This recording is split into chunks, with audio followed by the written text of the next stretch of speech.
सराईत गुन्हेगार रोहन सुरेश जाधव यास 2 वर्षांसाठी सोलापूर आणि धाराशिव या 2 जिल्ह्यांमधून तडीपार करण्यात आला आहे।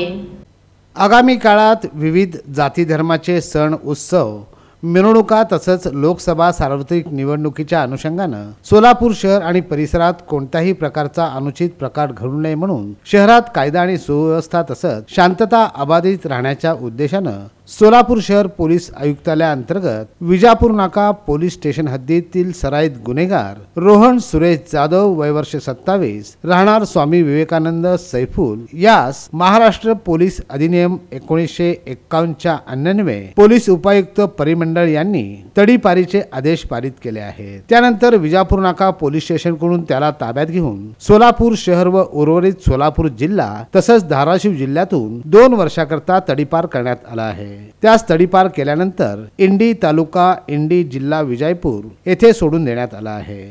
सदरची कामगिरी पोलीस आयुक्त एम राजकुमार यांच्या मार्गदर्शनाखाली तसंच पोलीस उपायुक्त विजय कबाडे यांच्या मार्गदर्शनाखाली करण्यात आली आहे।